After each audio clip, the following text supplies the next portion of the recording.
आप यहाँ बैठ नहीं सकते, क्योंकि ये राधा केली कुंज है। ये अगर भाव है कि चार लोग देख करके कहें कि वाह, ये नाचना गाना क्या है, क्या जाने, मतलब इससे लाडली जो बहुत जल्दी रीझ जाती है। हमारे रिजवाल ठाकुर है, बेविचार, गंदे भोजन, गंदे लोगों का संग, गंदे आचरण, और आपको हमें 50 वर्ष हो गए तो 50 जन्म हो जाएंगे भाई। शलिनी में गैया दुहे और दोष दे को दे। किसी के सामने अपनी उपासना का प्रदर्शन न करे। जैसे श्री जी की सेवा हो रही है तो हमारी ये भावना नहीं होनी चाहिए कि हम ऐसा श्रृंगार करें कि लोग देखकर प्रभावित हों। बदल गई भावना।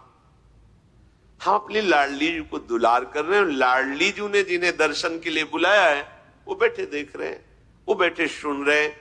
हम नृत्य कर रहे हैं अपनी लाडली जी के लिए, आप दर्शन करने आए। लाडली जी ने आपको बुलाया है क्योंकि जिन पर हमारी लाडली जी की कृपा है वही इस वृंदावन में आते हैं। वृंदावन में भी आकर के यहां वही आएंगे जिससे लाडली जी बुलाएंगी, क्योंकि बिना लाडली जी के बुलाए आप यहां बैठ नहीं सकते, क्योंकि ये राधा केली कुंज है। ये राधा केली कुंज है। राधा केली कुंज में उसी का प्रवेश होगा जिसको श्री किशोरी जी ने पास किया। आ जाओ दर्शन को। हमारा भाव केवल आराध्य देव पर होना चाहिए। जैसे अपने लोग नृत्य करते हैं, ये अगर भाव है कि चार लोग देख करके कहें कि वाह कैसा नृत्य है, और हमारे अंदर ये भाव है कि वो वाह बोले, तो वो उपासना नहीं होगी, वो वासना होगी। और अगर हमारे हृदय में कि मेरी महारानी जो लाडली जो विराजमान है और उनको सुखी करने के लिए हम, बहुत बड़ा साधन है भगवत प्राप्ति का।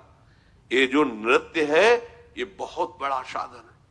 मतलब इससे लाडली जो बहुत जल्दी रीझ जाती है। हमारे रिजवाल ठाकुर हैं, मधुकर शाह जी राजा थे और परम वैष्णव भी थे।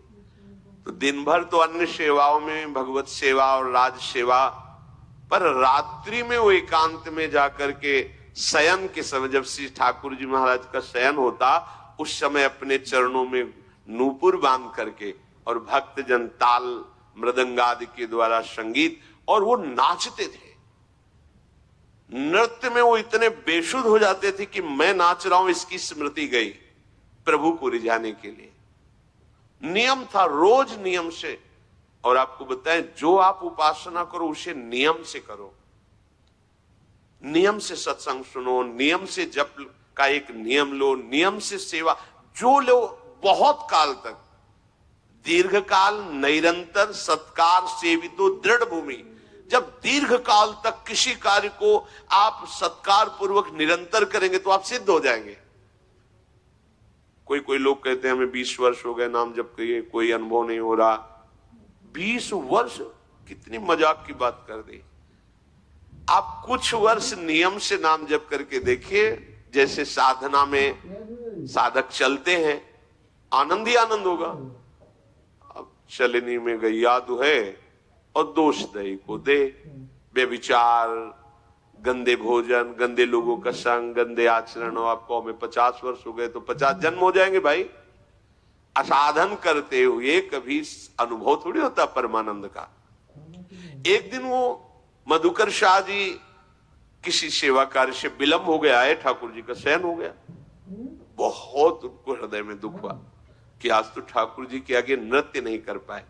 ये कुछ लोग टिप्पणी करते हैं बाहर के लिए कि यह नाचना कूदना क्या है, बैठ के ध्यान करो।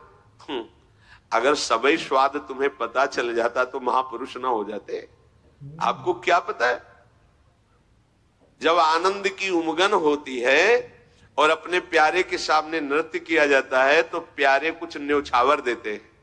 वो न्योछावर होती प्रेम, जो किसी साधना से नहीं मिलता, केवल प्यारे की कृपा से मिलता है। ये जो लोग कहते हैं ना कि देखो बाबा जी लोग नृत्य कर रहे हैं या किसी का ऐसा, ये नाचना गाना क्या है, क्या जाने, वही फिर बात निर्गुण निराकार हो बोले तो मूर्ति की उपासना। अभी एक अंग को जानते हो, सर्वांग नहीं जानते। जब सर्वांग जानोगे, सनकादि से बड़ा कोई ज्ञानी है, इनसे बड़ा कोई त्यागी लंगोटी भी नहीं लगाते। हर समय हरिशरणम। देखो भागवत में आया कि कोई मृदंग बजा रहा है, कोई तो सनकादि नृत्य कर रहे हैं। सुखदेव जी भावभीनी भंगियां प्रकट करते हुए नृत्य कर रहे। आप क्या जानो, ये नृत्य प्रियालाल को प्रसन्न कर। एक बार शाम के 4 बजे पूज्य गुरुदेव भगवान लाडली कुंज में जब रहते थे तो सेवा में पद गायन की सेवा में जाते, तो देखा कि पर्दा बंद, दरवाजा बंद, एकदम शांत। जरा सा पर्दा खुला था तो देखा श्री जी के सामने